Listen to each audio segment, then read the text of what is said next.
Parents Baptist Kids, it's a new month, and that means that we get a new Bible verse to learn. This month's memory verse is 1 Samuel 12:24. We're also going to learn the sign language for it, so here you go.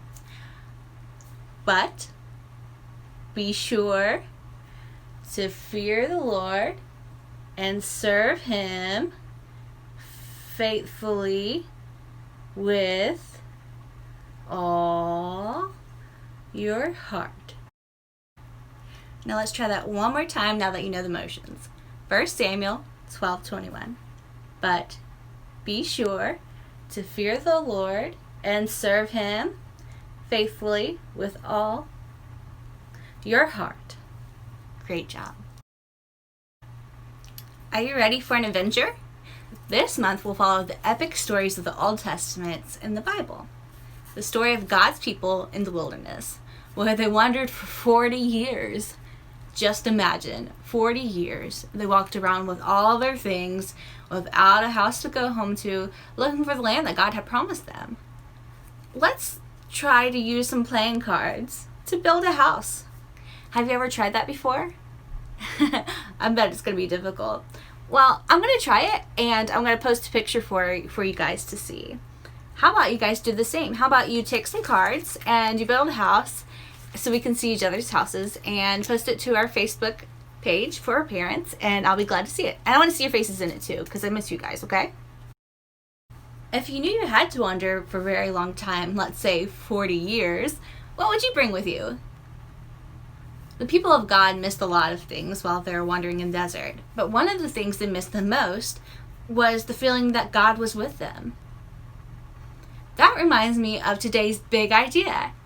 Today's big idea is, drumroll please, I can spend time with God anywhere. Great job. Let's say that together on the count of 3, okay? 1, 2, 3.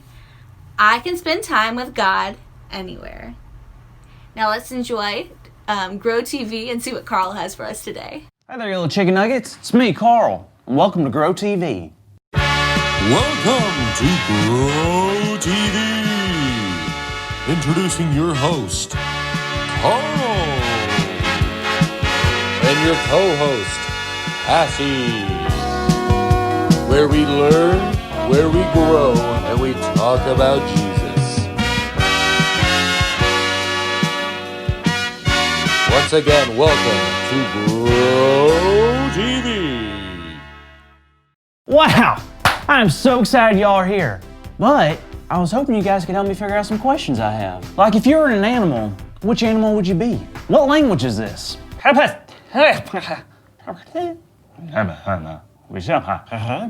you a cat person or a dog person? Can you smell me from here? Do you have any candy? What would you do if I took your candy? How do you make someone happy? Do elephants toot? Why are dinosaurs so mean? And who is that? Just kidding. It's me, Carl. Hey, Carl. Hey, Carl. Okay, well that was scary. But good thing I won't be scared like that anytime soon. Hey, Carl. Are you real? Is this real? Are you really Cassie, or is this some weird alternate reality? It's me, Carl. Carl, relax. I heard you had some questions, and I came by to see if I could help you out. Well, cool beans. That's what I'm here for. Now, want to do a speed round? Speed round? Yeah, you ask me as many questions as you can, and I'll answer all of them. All right. Speed round! Can chickens fly? No. Do they wish they could? I think so. Where are the dinosaurs? They gone. What are those things people sit on at churches? A pew. Can you make a laser noise? Pew pew. What's your biggest fear? Probably that technology will end up taking over the world. And snakes. Last question. What in the world is a tabby nickel? A what? A tabby nickel. I was in church the other day and the preacher man said, these people built a tabby nickel. Can you use it in a sentence? Yes, I can. The person saw a tabby nickel. All right, I'm not sure what I expected there. Do you remember where the story of the tabby nickel was in the Bible? Yes, it was either in 2nd Hesitations or Exodus. I think you're talking about Exodus, so let's go there. Yeah, the tabernacle, not tabernacle. Tomato, tomato. Yeah, okay. Well, this is a really cool story, Carl. And the tabernacle is actually something very important. Well, what is it? Well, in the time of Moses, God wanted to build a tabernacle. It was like a big tent that they could put up, take down, and carry wherever they wanted. So it's just a tent? What's so special about that? It was a lot more than a tent. God explained it was a place where they could spend time together. Wow! So God wanted to be with them? Of course, God wants to be with us all the time. That's pretty cool. Well, I don't know. What? Well, they're in the middle of the desert, the wilderness, per se. And where I live, there's no deserts around here. And I sure don't have a tent.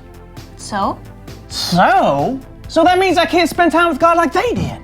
No, I guess you can't. Not technically like they did. But you know what? What? You can spend time with God in ways they never could. Really? How? Well, not only do we get to pray to God all the time, but we get to read God's Word whenever we want, through the Bible. I guess I never thought about it that way. And I guess we do have the Spirit of God, too. That's right. Now we have the Spirit of God living in us constantly, so we can spend time with God anywhere. Wait a minute. Did you just say you would spend time with God anywhere? Yeah, That's it's happening. That's our big idea!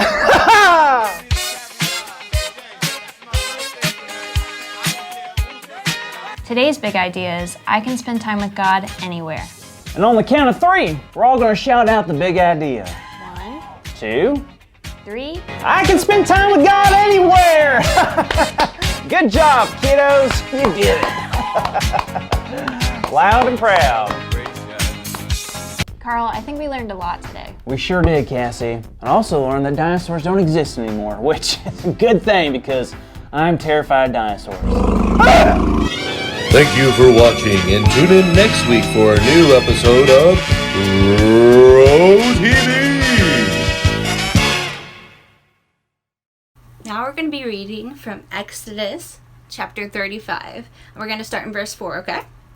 Moses said to all the congregation of the people of Israel, "This is the thing that the Lord has commanded. Take from among you a contribution to the Lord. Whoever is of a generous heart, let him bring the Lord's contribution, gold, silver, and bronze, blue and purple, and scarlet yarns, and fine twined linen, goat's hair, tanned ram skin, goat skin, acacia wood, oil for the light, spices for anointing oil, and for the fragrant incenses, and onyx stones and stones for setting, for the ephod, for the breastpiece. Let every skillful craftsman among you come and make all that the Lord has commanded." And then later on, in verse 20, it says, "Then all the congregation of the people of Israel departed from the presence of Moses. And they came, every one whose heart stirred him, and every one whose spirit moved him, and brought the Lord's contribution to be used for the tent of meeting, and for all of its service, and for the holy garments." And then later in verse 29 through 35, it says, "All the men and women and people of Israel whose heart was moved to them to bring anything for the work that the Lord had commanded by Moses to be done, brought it as a freewill offering to the Lord. Then Moses said to the people of Israel, 'See, the Lord has called by name Bezalel, the son of Uri, the son of Hur, the tribe of Judah, and he has filled him with the Spirit of God, with skill, with intelligence, with knowledge, and with all craftsmanship, to devise an artistic design, to work in gold and silver and bronze, and cutting stones for setting, and carving wood for work in every skilled craft. And he has inspired him to teach both him and Aholiab, the son of Ashamach, in the tribe of Dan, and he has filled them with every skill to do every sort of work done by an engraver, or by a designer, or by a broiderer, in blue and purple and scarlet yarns and fine twined linen, or by a weaver, by any sort of workman or skilled designer." When the Israelites were wandering in the desert, they sometimes forgot God was there with them. So God gave a man named Moses instructions. God told Moses to have the Israelites gather fine materials to make a home for God so that he could travel with them. Of course, God was with them wherever they went anyway, but this home for God would help the Israelites remember this. This home was called a tent of meeting, or a tabernacle. This is how God told them to build it: to make curtains of fine twisted linen or yarns of purple, blue, and deep red, to use clasps of gold to hold the curtains together, weave pictures of winged angels and curtains, and join them together to make walls. Then make a tent around the curtains with goat hair. Make frames of acacia wood and silver bases. Assemble the tabernacle exactly as I told you to at every place you stop to rest. God's people built the tabernacle exactly as they were told to and put it up each time they stopped during their journey in the wilderness to remind them that God was with them while they traveled. Let's stand up and sing a song about God's house. The motions are fun, so I hope you join in and enjoy it.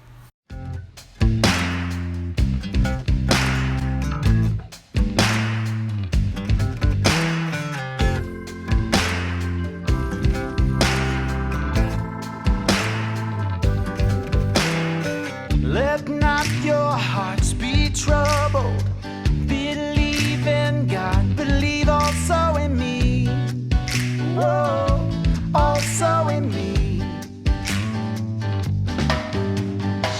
Let not your hearts be troubled. Believe in God, believe also in me. Whoa, also in me.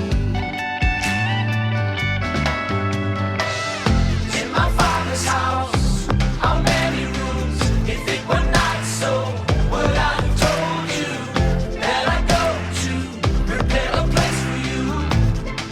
Yeah, yeah. In my Father's house, how many rooms? If it were not so, would I have told you that I go to prepare a place for you? Yeah, yeah. My Father's house.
Let's read James 4:8 together. It says, "Draw near to God, and he will draw near to you. Cleanse your hands, you sinners, and purify your hearts, you double-minded people." The Israelites believed that they needed to carry a home for God with them to spend time with God. What does this Bible verse tell us about where we worship God?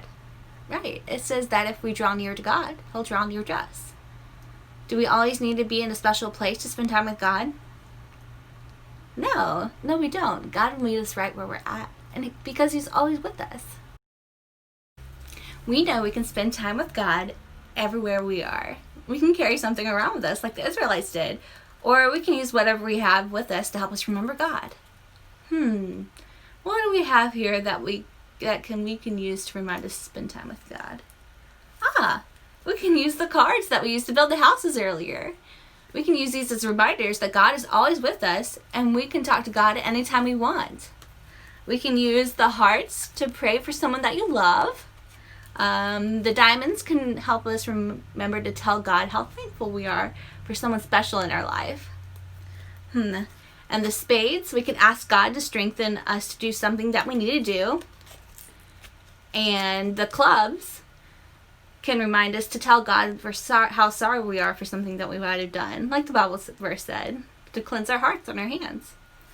I can't wait to see the card houses that you guys make. While we're building, remember that I can spend time with God anywhere. Bye guys, see you next week.